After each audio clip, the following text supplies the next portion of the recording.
हाल बन रही है। मकबूजा फ़लस्तीन में सियोनी दहशतगर्दी कोई नई बात नहीं है और हमने ये भी देखा है कि निहत्ते फ़लस्तीन जो है वो पत्थरों से अपना दिफा करते हैं, लेकिन जो हमास मुजाहिदीन का जवाबी वार है इसको किस तरह देख रहे हैं आप? जी बिस्मिल्लाह रहमान रहीम।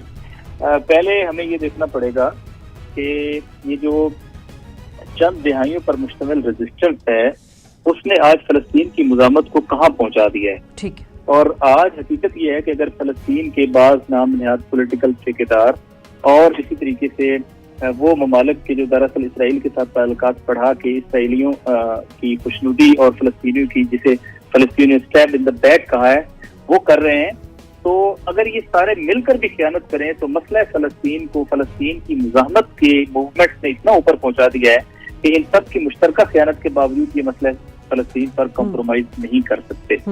और ये क्रेडिट जाता है उन जनरेशन को कि जिन्होंने ब्लड दिया है, खून दिया है, और आज का सफर यहाँ तक तय हुआ है कि एक वक्त में ये लोग मैक्सिमम जो वेपन होता था इनके पास वो एक गुलेल होता था, और आज ये इस जगह पर पहुंचे हैं कि फ़लस्तीनी मुज़ाहमत ने, अभी मैंने आपके टॉक शो पे आने से पहले जो मैंने डाटा देखा है तो तकरीबन 5 मिनट में हमास ने ये क्लेम किया है कि 137 रॉकेट उन्होंने फायर किए हैं, और इनमें कई कस्बे अश्कलोन है इनमें और कई दीगर कस्बे जो हिट हुए हैं। इस वक्त इसराइल का कोई एक इलाका भी ऐसा नहीं है कि जो इम्यून हो, और आज रेजिस्टेंस जो है वो इस लेवल पे बढ़ गई है कि अभी 24 जनाजे उठाकर भी इनमें से कोई शर्मिंदा नहीं होगा। लेकिन वहां पर जो इस वक्त सिचुएशन है इसराइल के अंदर के, वहाँ लोग बंकर्स के अंदर हैं, लोग शेल्टर होम्स के अंदर हैं और फोर्सेस हाई अलर्ट है, और इस पैनिक की कैफियत में जो है वो लोग फौरी तौर पे कॉम्प्रोमाइज की बात कर रहे हैं। और साथ ही आप देखें कि वो जो बड़ी डोमिनेंस थी इसराइल की, कि इसराइल की मिलिट्री माइट जो है वो लीड करती है, Israel state of the art technology, बिल्कुल मिलिट्री टेक्नोलॉजी के हवाले से दुनिया का लीडिंग कंट्री है, इसराइल ग्राउंड टेक्नोलॉजी में टॉप करता है, इसराइल जो है अनडिफीटेबल है।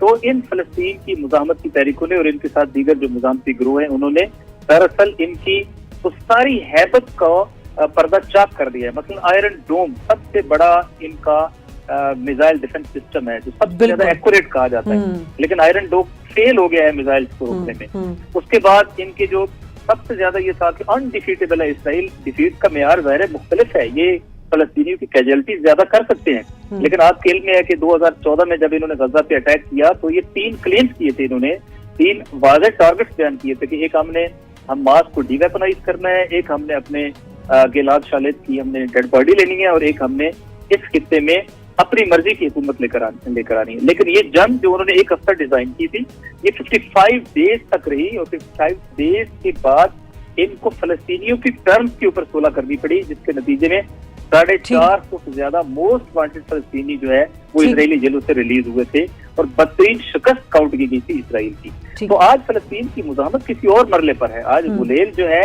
वो बहुत एक्यूरेसी के साथ हिट करने वाले रॉकेट्स में कन्वर्ट हो चुकी है। बिल्कुल सही। और आज ये जनरेशन जो है ये जान चुकी है, और फिर आप इनके कनेक्शन देखें।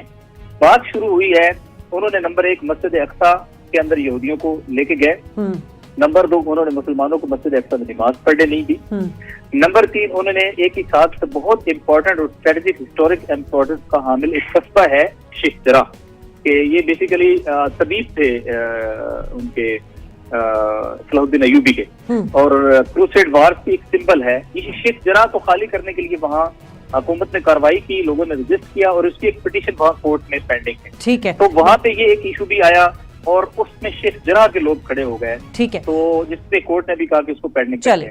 जमील अल-कुद्स ब्रिगेड मस्जिद के अंदर इस हद तक जुल्म का निशाना बनाया, तो फ़लस्तीन की मूवमेंट हमास ने बाकायदा उनको टाइम दिया है। ठीक है। कि आपके पास इतने घंटे हैं, इससे पहले इसराइल डेडलाइन देता था, अभी हमास ने डेडलाइन दी है कि आपके पास इतने घंटे हैं, 1 दिन में 2 दिन में। चले जमील, अब जो सिचुएशन हम देख रहे हैं, जिस तरह हमने कश्मीर की तहरीक